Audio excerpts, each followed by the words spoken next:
Hello, everybody. I'm Shane VAughn, a small town Mississippi preacher that pastors a very small church, and I've always been on Facebook for my ministry. A very small audience there. And a few days ago, something happened. Something very strange happened.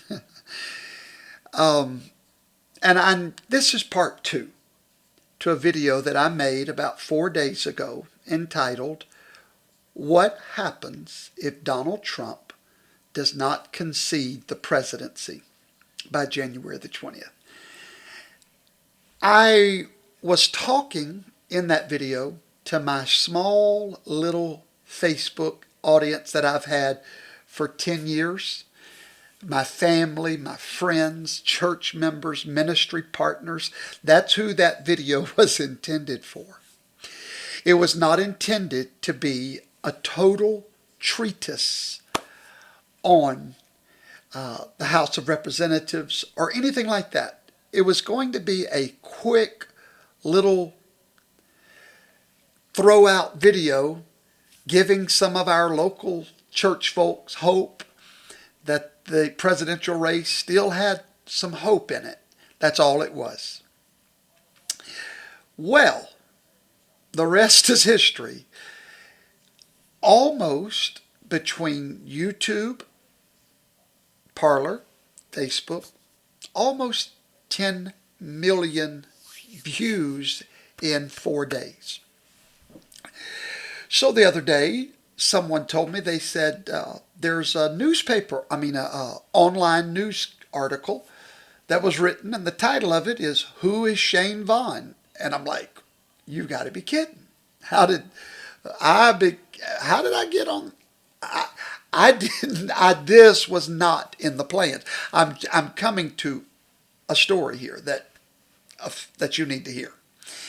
So I was freaking out because I never intended for my simple suggestion of what could possibly happen to become viral. YouTube considers a viral video to be 5,000 views per hour or more. Well, ours is still currently getting about 11,000 views an hour just on YouTube. So I just found out yesterday that we were on some radio stations. Didn't know about that.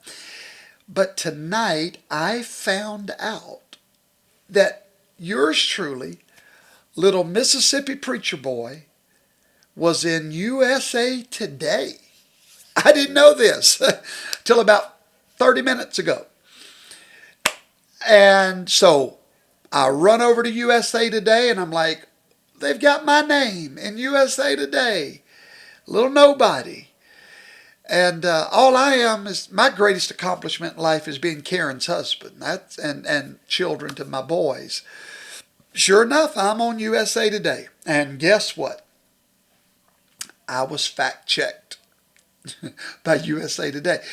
So I couldn't believe my little video got fact-checked by USA Today. So after I got over the shock, I wanted to see what they had to say. I'm going to link to the article below this video. I did not get a failing grade. So I'm super proud right now. They didn't find it false or misleading. But they did give me missing context. That was my grade.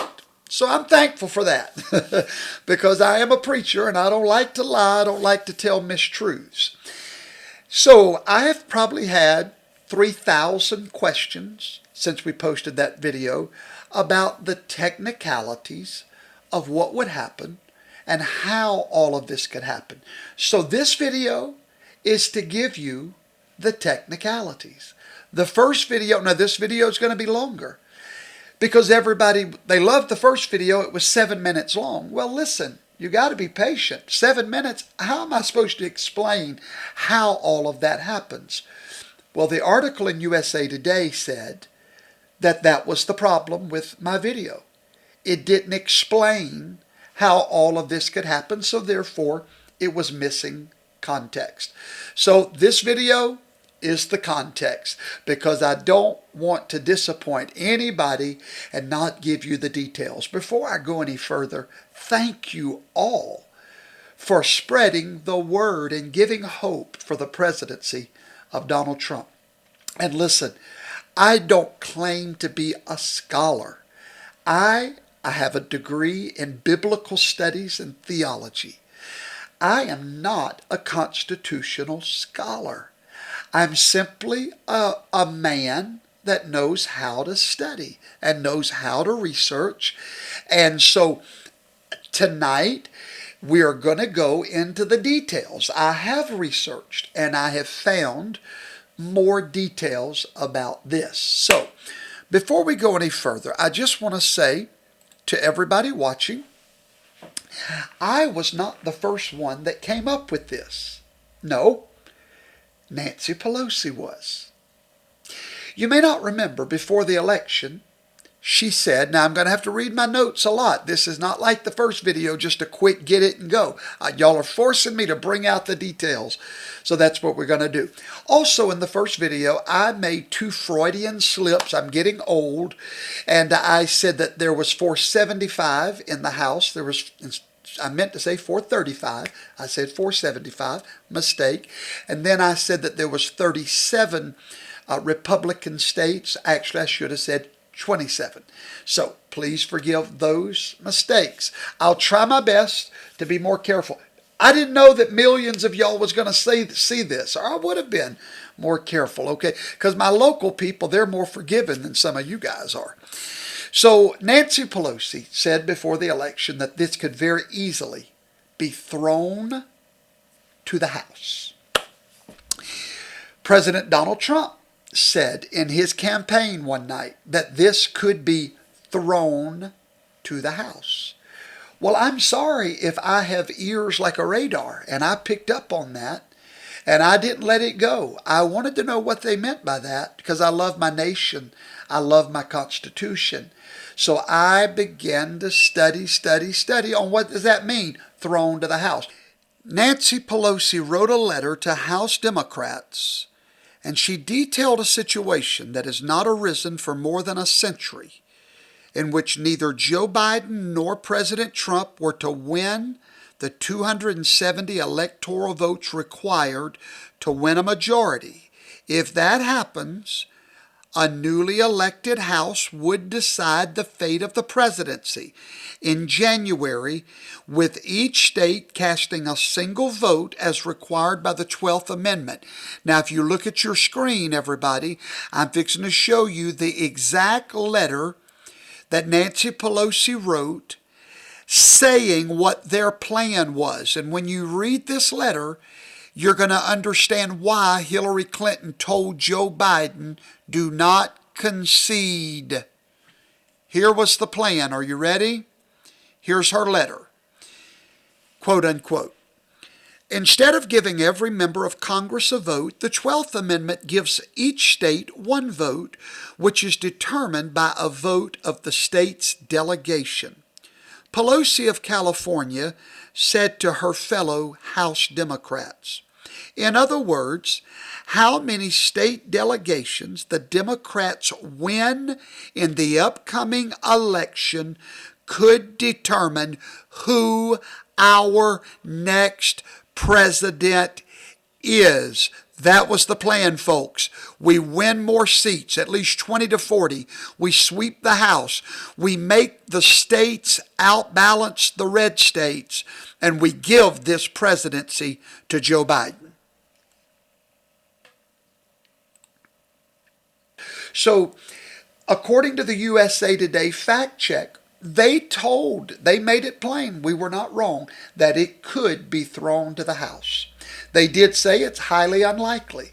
And I never said that it was more than likely. All I said was, this is 2020. This is Donald Trump. Nothing surprises me in 2020. Also, if we get to the point, and this is what I said in the first video, that we do not have a certified elector because of judicial proceedings or because of state legislatures getting involved because they see voter irregularity, whatever happens that does not give the candidate 270 certified votes, we fall into the conundrum of it being thrown to the House. Take that up with Nancy Pelosi or Donald Trump. This is a fact. And even USA Today acknowledged that is a fact. But how does it work? That is the question that I want to answer for you right now. So to do that, we got to look at, someone said on YouTube in response to my video, they said the only way that it goes to the House is if there's a tie. That is not correct. What is a tie? A tie is a conundrum. A tie is an unworkable situation. It doesn't give you the 270 that you need. Yes, the 12th Amendment specifically says a tie, but if we understand what the tie means, it means you don't have a majority of the electoral votes. So the way that this gets thrown to the House is when no candidate wins a majority of the Electoral College.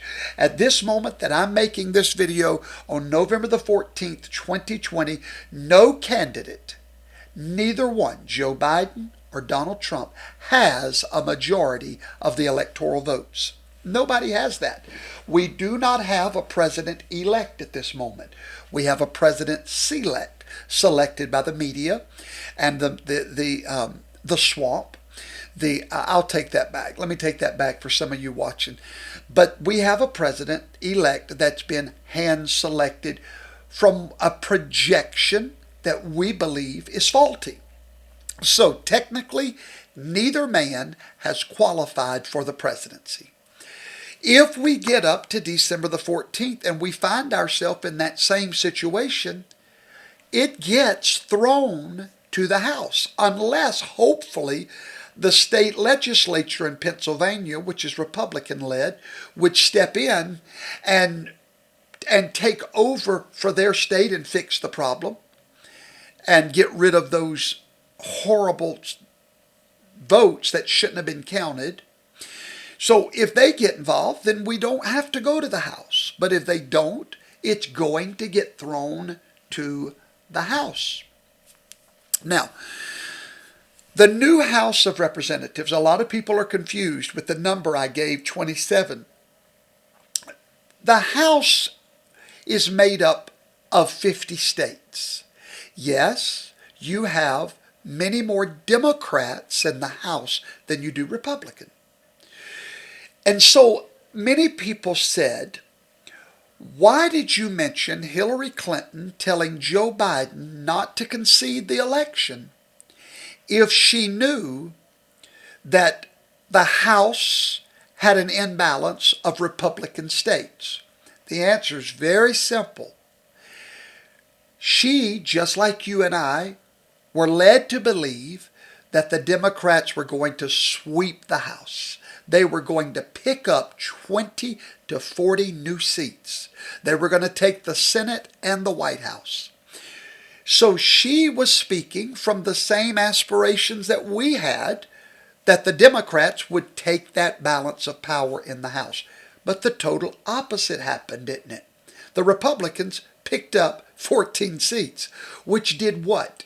It caused the House now to have more Republican vote or delegations by the state. Every state gets one vote, no matter how many Democrats, how many Republicans. Hopefully I don't have to go into right now because I don't want to get tedious with this and explain how that works. But I'll be happy to if you need me. But suffice it to say, if one delegation or a state has more Republicans in the total delegation from the state, then that's considered a red state. At the time that the new members of the House are sworn in on January the 3rd, there will be more Republican states in the House than there are Democrat. I hope that clears some of that up. So the new House goes in on January the 3rd, and then they will count the electoral votes, the new House, not the one in there now, on January the 6th. Ladies and gentlemen, if that date rolls around, December the 14th is the cutoff date for the states to certify their electoral college.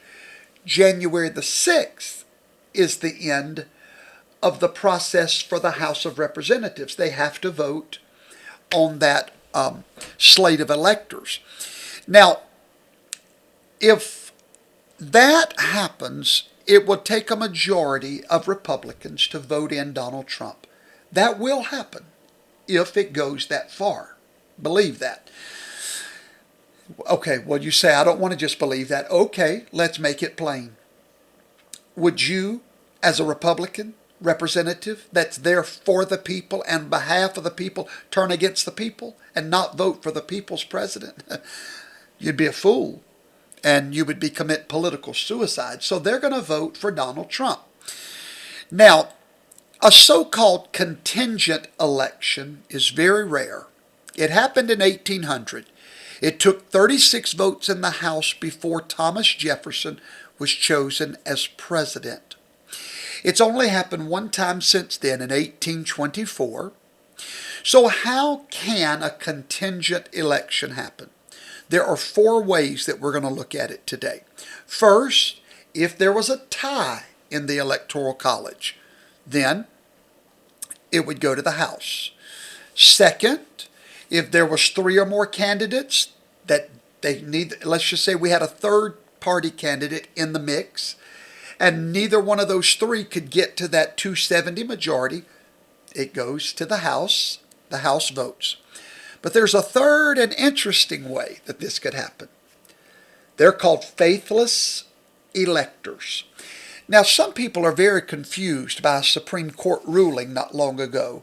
They think that that did away with faithless electors, but it didn't.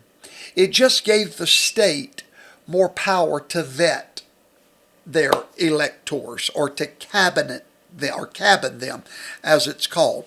But faithless presidential electors, what they do, when you go to vote on November the 3rd, you did not vote for a president or a vice president. You voted for a slate of electors to go and vote on behalf of your state.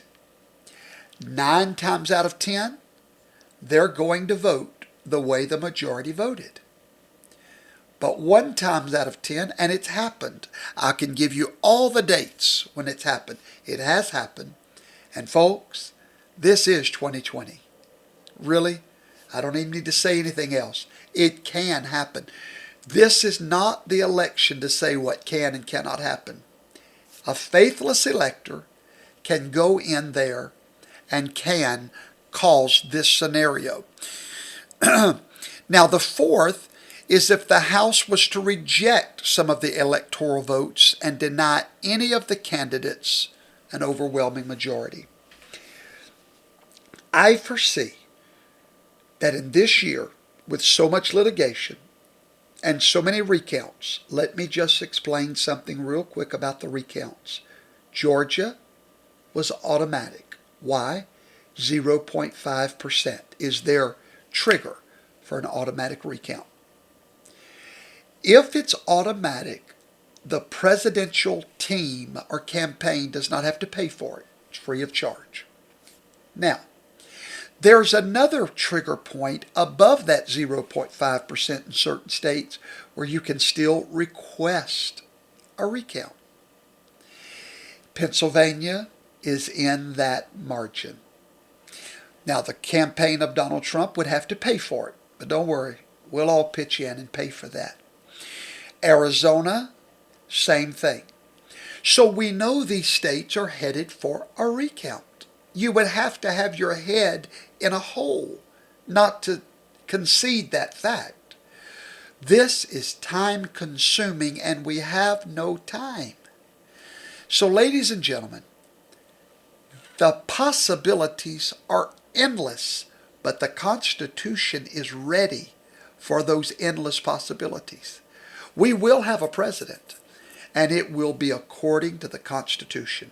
But Nancy Pelosi warned you, Donald Trump warned you, it was going to be thrown to the House. Were you not listening? So I come on and make a little video just following up on what they said, and it went totally, unbelievably, bat crazy viral. And there's a reason I believe for that. Many of us believe in our hearts that Philadelphia is a nightmare. President Trump said it. Bad things happen in Philadelphia. We believe this entire election hinges on Philadelphia. We believe that will be litigated to the Supreme Court, and if there is no resolve, it's going to the House. Why is that so hard for us to comprehend? Because it's never happened. I get that. So USA Today, I hope that this has added some context to our first video, and now maybe we can get a better grade. So before I go, none of this may happen, but all of it may happen.